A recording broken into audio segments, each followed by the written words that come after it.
আসসালামু আলাইকুম রহমতুল্লাহ। আজকে আমাদের ইনকিউবেটর থেকে কিছু জিরো বাচ্চা বের হয়েছে এবং এই বাচ্চাগুলো আমরা বিক্রি করে দিচ্ছি এক ভাইয়ের কাছে। তো ইনকিউবেটর থেকে বাচ্চাগুলো বিক্রি করে আমরা আবার আমাদের ইনকিউবেটরে ডিম দিব ইনশাল্লাহ। তো আমাদের কাছ থেকে যেই ভাইয়েরা আর কি জিরো বাচ্চা নেবে সেই ভাইয়েরা আর কি আমাদের সাথে আরও আগে যোগাযোগ করছে। ভাইয়েরা আর কি বুকিং দিয়ে রাখছে, ভাই আমি জিরো বাচ্চাগুলো নিব। তো ইনশাল্লাহ আমিও বলছি আপনাদেরকে ভাই বাচ্চাগুলো দিব। তো জিরো বাচ্চা বিক্রির ক্ষেত্রে আমি একটা কথা বলে রাখি, জিরো বাচ্চা না যে কোনো বাচ্চা বিক্রির ক্ষেত্রে একটা কথা বলে রাখি, আপনারা যারা আমার সাথে কথা বলেন আপনারা আমাকে আশা দেন ভাই আপনার কাছে আমি ফাঁকি নিব। তো আমিও আপনাদের আপনারা শিওর করে বলেন ভাই আমি আপনাদের কাছে ফাঁকি নিব, কিন্তু তারপরে আর কি আপনারা আর কথাটা রাখেন না। কারণ আপনারা বলেন, আমি বলি ভাই এতদিনে ফাঁকির বয়স এতদিন হইব, সেদিন আপনি আইসা নিয়েন, কিন্তু আপনি আর সেদিন আর আসেন না। আমি আপনাদের কাছ থেকে কিন্তু নগদ কোনো টাকা নেই না, অগ্রিম কোনো টাকা নেই না, এক টাকাও নেই না, কারণ আমি অগ্রিম টাকা নিতে চাই না। আপনারা খামারে আসবেন, দেখবেন, পছন্দ করবেন, তারপরে নেবেন। কিন্তু সমস্যা হয় কি আপনারা এই কথা দিয়ে কথা রাখেন না, এটা আর কি ভালো লাগে না আপনাদের। কেননা আপনাদের জন্য আমাদের আরও কাস্টমার নষ্ট হয়। কেননা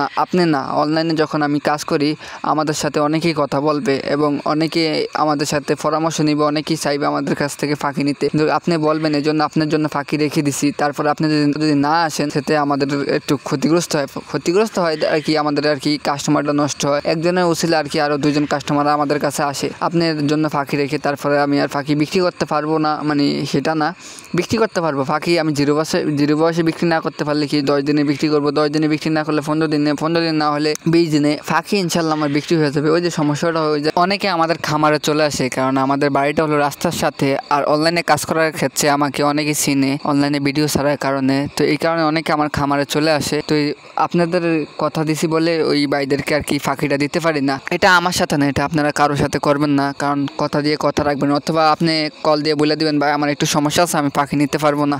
এই কাজগুলো সবাই করে না, 2-1 জন আর কি এই কাজগুলো করে। তো যাই হোক, আমি আর এই বিষয়ে কথা বলতে চাই না। আপনারা দেখছেন আমি সুন্দরভাবে ইনকিউবেটারে, আমাদের ছোট ইনকিউবেটারে সুন্দরভাবে ডিম দিয়েছি, কারণ আমাদের ইনকিউবেটারে বাচ্চা ফুটছে, তো এই কারণে ইনকিউবেটার আবার খালি হয়ে গেছে।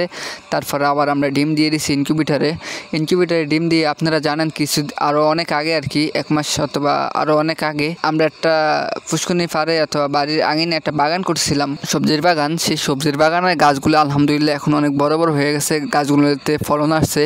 বৃষ্টি না হওয়ার কারণে গাছগুলো একটু দুর্বল হয়ে গেছে, এই কারণে গাছগুলো একটু পরিচর্যা অথবা যত্ন করতে আসি, কারণ গাছগুলোর মাটিগুলো একটু আলগা করে দিতে আসি এবং প্লাস গাছগুলোর গোড়ায় একটু মাটি দিতে আসি, অথবা যে মাটিগুলো খালের ফাড়ে অথবা পুষ্করণীর নিচে থাকে সেই মাটিগুলো উঠিয়ে শুকিয়ে দিতে আসি আর কি গাছগুলো গোড়া, যেমন গাছগুলো গোড়া মজবুত হয় এবং পানি শোষণ করতে পারে। এবং মাটিগুলো আলগা করে গুঁড়া করে দিছি, আর হাঁস দিয়ে দিছি, আমাদের যে ফাঁকি লিটারগুলো আছে সেই লিটারগুলো দিয়ে দিছি। এই গাছগুলোতে এখন আলহামদুলিল্লাহ ফলন হয়েছে। বৃষ্টি হয় না বলতে কি, এই ভিডিওটা একটু আগে করার তো বৃষ্টি হয়েছে, আজকে 2 দিন তো আলহামদুলিল্লাহ বৃষ্টি হইতেছে আল্লাহর রহমতে। তো ইনশাল্লাহ এখন গাছগুলো পরিবর্তন ঘটবে। বাড়ির আঙিনায় টুকটাক আর কি কৃষিকাজ করলে যে টুকটাক একটু চাহিদা মিটে কি বোম্বামরিচ গাছে বোম্বামরিচ ধরবে ইনশাল্লাহ, আশাবাদী আমি। আর বেগুন গাছে তো আপনারা দেখছেন আলহামদুলিল্লাহ বেগুন ধরেছে। তো আপনারা সকলে আমাদের জন্য দোয়া করবেন আর আমার জন্য বিশেষ করে দোয়া করবেন। তো আজকের জন্য এখানে সমাপ্ত, দেখা হচ্ছে নতুন আরেকটা ভিডিওতে। সেই পর্যন্ত সুস্থ থাকুন, ভালো থাকুন, আসসালামু আলাইকুম।